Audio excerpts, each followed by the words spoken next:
There's not much to do when all I can is thinking about you. Not doing well. Don't know hello it. Everyone, আসসালামু আলাইকুম। নতুন একটু video নিয়ে হাজির হয়ে গেলাম। আশা করছি ভালো লাগবে। অবশ্যই ভিডিওটা শেষ পর্যন্ত দেখবেন।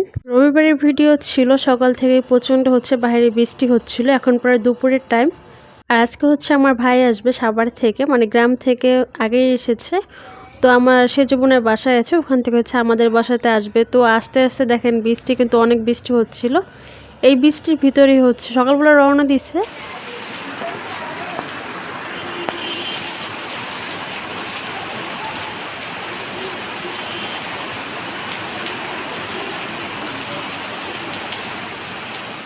আর এদিকে আয়ন একটু পর পর বলতেছিল মামা কখন আসবে, মামা কখন আসবে। তো মামার জন্য খুবই অপেক্ষা করতেছিল। আমি ওকে বলছিলাম তোমার মামা তোমার জন্য গিফট নিয়ে আসবে, এর জন্য বারবার বলতেছিল মামা কখন আসবে, মামা কখন আসবে। আর কয়েকদিন আগে যে মা তারপর আমার ভাগ্নে ভাগ্নি এসে গেল, তখন কিন্তু খুবই কান্না করছিল, মানে আমার মার জন্য, নানি চলে গেছে। এরপর এই যে বৃষ্টিটা একটু কমেছে, আর এর মাঝে আমার ভাইও কিন্তু চলে আসছে, একদম রোডের মাথায় আছে। তো আমার শাশুড়ি মা গিয়ে আগায় নিয়ে আসতেছিল। আর এদিকে আয়ন দাঁড়িয়ে ছিল গেটের কাছে ওর মামার জন্য। এই তো বৃষ্টির ভিতরে চলে আসছে, ভিজে পুরো বৃষ্টির ভিতরে।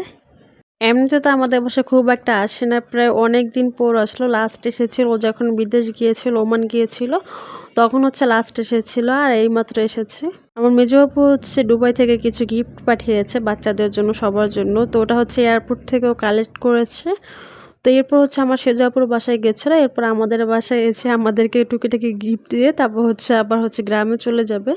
তো রাতেই চলে যাবে। আমি দুপুরের জন্য ঝটপট করে বিরিয়ানি করব। তো তার জন্য ফার্স্ট অফ অল এখানে গরু মাংস নিয়েছি, একটু ছোট সাইজ করে নিয়েছিলাম মাংসগুলো। আর সাথে এই যে সব মশলা এখানে অ্যাড করে দিচ্ছি অল্প অল্প করে, যেহেতু আমি তেহারের এক্সট্রা করে তেহারের মশলা অ্যাড করব। তার জন্য এখানে জাস্ট আদা বাটা, রসুন বাটা, জিরার গুঁড়ো, তারপর ধনিয়া গুঁড়ো, আর একটু মরিচ গুঁড়ো অ্যাড করে দিয়েছি যাতে একটু ঝাল ঝাল হয়।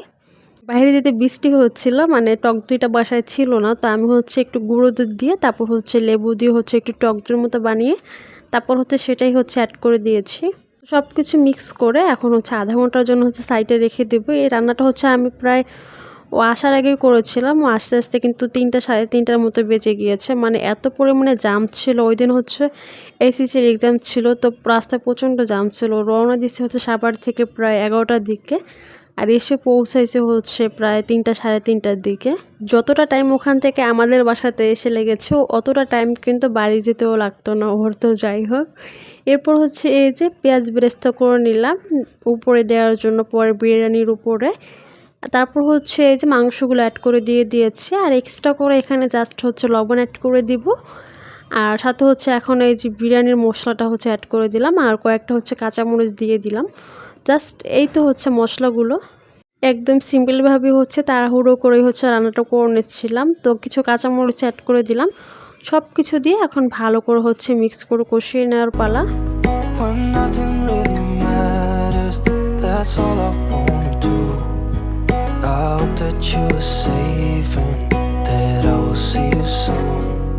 If I can lay down beside you. মোটামুটি মিক্স করা হয়ে গিয়েছে, আর এক্সট্রা করে ওরকম কোনো পানি অ্যাড করে নিই। এখন ঢাকনা দিয়ে ঢেকে বেশ কিছুক্ষণ কষিয়ে রান্না করে নিব।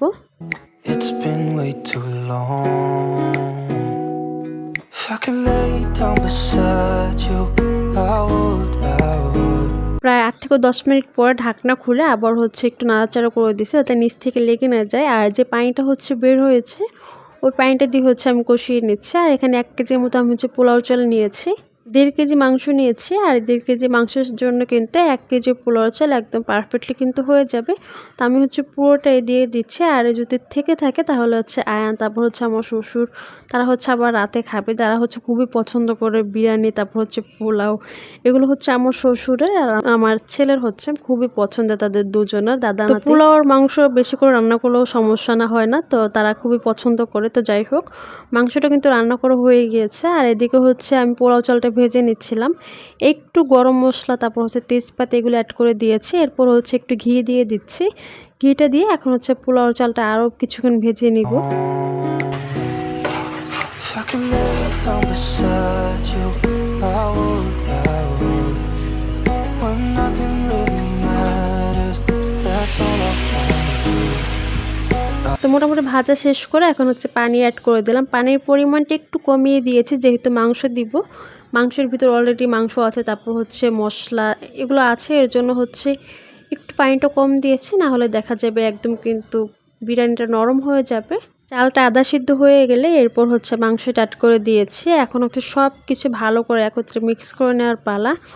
মাংসের সাথে তারপর হচ্ছে চালের সাথে সব কিছু একসাথে ভালো করে মিক্স করে নিবি একটু আলতো করে।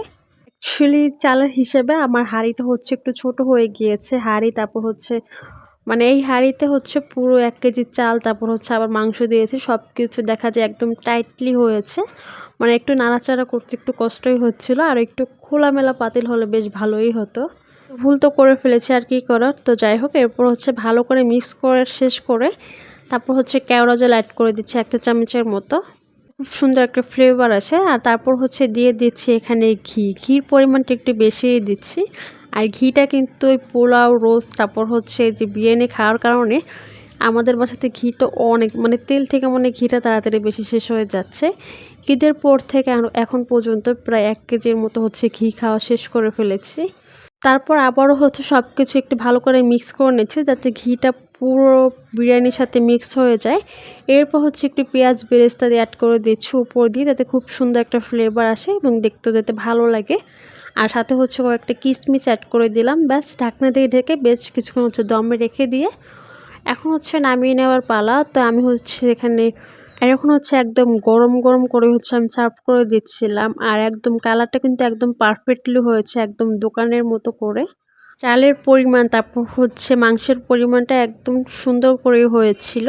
তারপর একদম বেশিও কিন্তু ঝরঝরে ছিল না, আর একদম বেশিও কিন্তু নরম ছিল না। সব মিলিয়ে কিন্তু বিরিয়ানিটা একদম পারফেক্টলি হয়েছে। আমার হাজব্যান্ড তারপর হচ্ছে আমার ভাই সবাই একদম ভরপুর খেয়েছিল। আমার হাজব্যান্ড তো অনেক মজা করে খেয়েছিল। অবশ্য ওই পার্টটার ভিডিও করতে পারিনি। তো ঠিক আছে, আজকের মতো ভিডিওটি এখানে শেষ করে দিচ্ছি। সবাই ভালো থাকবেন, সুস্থ থাকবেন। আল্লাহ হাফেজ, আসসালামু আলাইকুম, অ্যান্ড থ্যাংকস ফর ওয়াচিং।